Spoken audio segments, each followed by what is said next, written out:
le fondement d'un chrétien, c'est la prière, qui est la base de tout.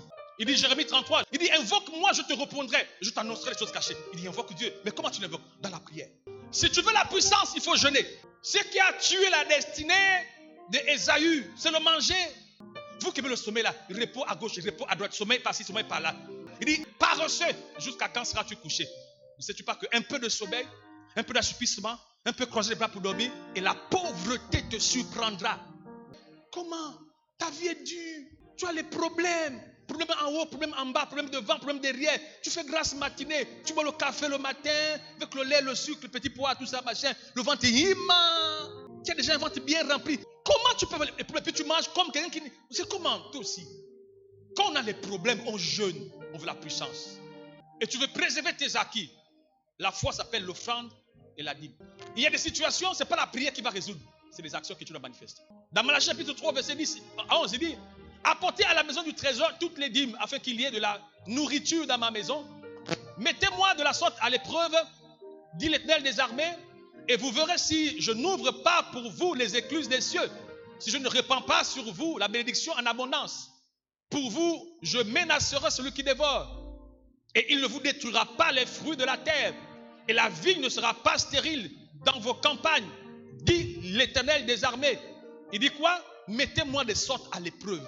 Quand tu as des galères, il faut que tu rentres dans l'obéissance. Il parle de dîme offrande.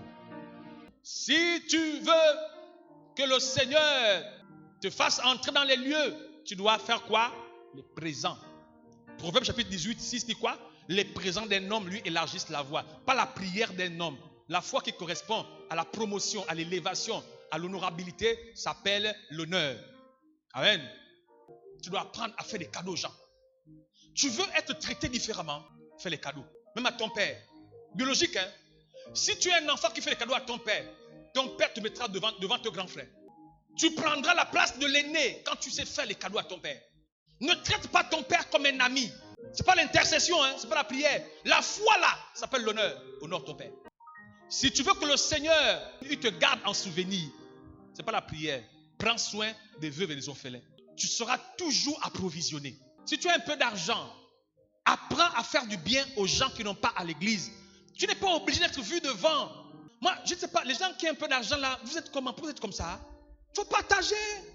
Partager. Donner un peu. Et un frère qui souffle là, prends-le en charge. Moi-même, j'ai fait ça dans ma propre vie. Hein. Je continue à le faire. Je partage le peu que j'ai avec ceux qui n'en ont pas. Oui. Quand tu es un homme, une femme de foi, les gens spéculent sur ta vie. Ta vie est incompréhensible. Je déclare que je prophétise ce matin au nom de Jésus. Que ta vie soit incompréhensible.